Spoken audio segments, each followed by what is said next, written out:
Saya Yus Mulyanak Kartawirja dari Partai Demokrasi Indonesia Perjuangan, dan saya siap untuk mengikuti Challenge Politik Talent Kabupaten Garut.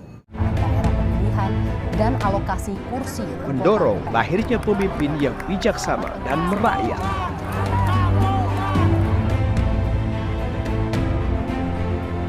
Ikatan Jurnalis Televisi Indonesia Kuda Garut yang bangga mempersembahkan Challenge Politik Talent. Baik pemirsa Challenge Politik Talent dimanapun Anda berada, senang sekali bisa menjumpai Anda masih di segmen Kenali Calegmu. Talenta politik terbaik Kabupaten Garut, talenta politik yang Anda percaya sebagai wakil Anda di DPRD Kabupaten Garut.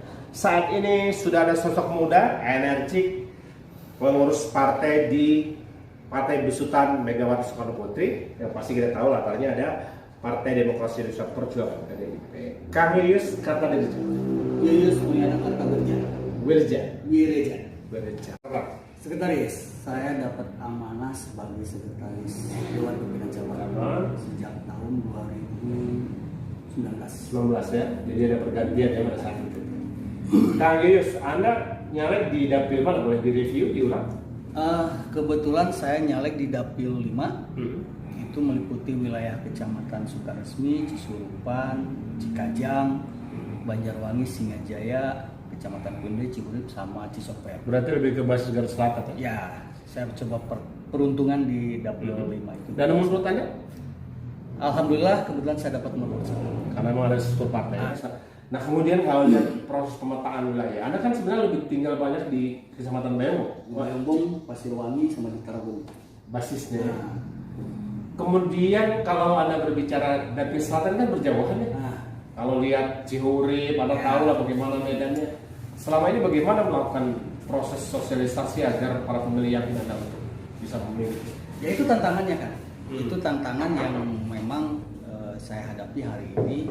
Bagaimana kemudian perjuangan untuk memperjuangkan kepentingan rakyat itu sangat sulit ya. Apalagi dengan medan geografis yang saling berjauhan antara satu kampung dengan kampung yang lain, dengan akses infrastruktur transportasi yang memang agak sulit. Ya ini tentu tantangan buat saya ke depan. Jika saya kemudian terpilih, ini harus diperbaiki akses transportasi dan sebagainya. Saya turun langsung ke dapil. Ya, salah satunya adalah untuk melihat kondisi secara real dan mendengar secara langsung. Jadi saya tidak mau hanya mendengar laporan saja. Ketika ada kawan kita yang mengatakan, oh di sini butuh ini dan sebagainya, ketika saya datang langsung, apa memang itu kebutuhan realnya atau ada kebutuhan lain yang memang lebih dibutuhkan? Memang rata-rata mereka butuh infrastruktur. Infrastruktur memang sangat dibutuhkan. Pertama mungkin ya infrastruktur itu menunjang perekonomian secara keseluruhan ya. Bagaimana produksi pertanian bisa didistribusikan ke kota dengan baik, bagaimana kemudian akses pendidikan juga, akses kesehatan juga bisa dilayani dengan baik. Nah, saya melihat di Dapil 5 itu masih kurang, bukan tidak ada ya, tapi masih kurang infrastruktur yang memadai untuk pelayanan masyarakat di sana. Kalau misalnya Anda terpilih menjadi anggota dewan, apa yang pertama Anda akan berikan untuk dapil Anda? Yang pertama tentu akan saya lakukan itu inventarisasi permasalahan. Permasalahan di dapil saya itu apa sih sebenarnya yang masuk wilayah dapil saya? Pertama mungkin infrastruktur, kedua kesehatan, ketiga pendidikan. Karena itu kebutuhan dasar warga negara yang harus terpenuhi. Apakah secara kesehatan mereka mudah untuk mendapatkan pelayanan kesehatan? Apakah secara pendidikan mereka mudah untuk mendapatkan pelayanan pendidikan? Infrastrukturnya seperti apa? Itu mungkin yang akan pertama saya lakukan adalah menginventarisir permasalahan-permasalahan yang ada. Selanjutnya kemudian membuat perencanaan untuk penyelesaian masalah-masalah tersebut dengan tentu menjalankan fungsi kita sebagai anggota DPRD. Itu karena kita tahu kan fungsi DPRD ada 3, ada budgeting, monitoring, dan satu penganggaran. Nah ini mungkin bisa kita lakukan di sana secara maksimal untuk menyelesaikan permasalahan-permasalahan yang ada di dalam. Dan ini meminang Pak Mahfud MD. Untuk wilayah Kabupaten Garut, Anda merasa diuntungkan menjualnya? Diuntungkan. Kenapa diuntungkan? Karena kita tahu lah Pak Mahfud itu sosok yang berintegritas tinggi. Dia jujur, lurus, tanpa kompromi. Dari segi keagamaan dia sangat kuat. Dia salah satu tokoh NU yang memiliki kredibilitas yang tinggi, diterima di semua kalangan, baik anak muda, orang tua dan sebagainya di pesantren-pesantren dia masuk.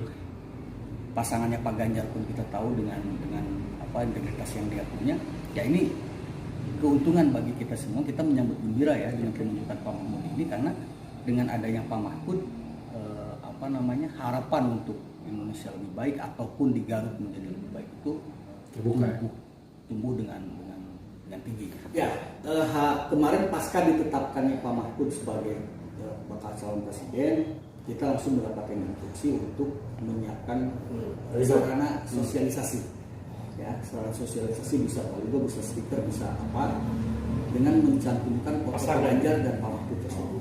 Baik pemirsa Challenge Politik Garut, itulah perbincangan singkat saya dengan sosok talenta politik Kabupaten Garut dari Partai Indonesia Perjuangan yang juga memiliki peran atau jabatan di struktur partai di PDIP Kabupaten Garut dan tampil sebagai salah satu calon anggota DPRD dari Dapil 5 DPD Kabupaten Garut dengan nomor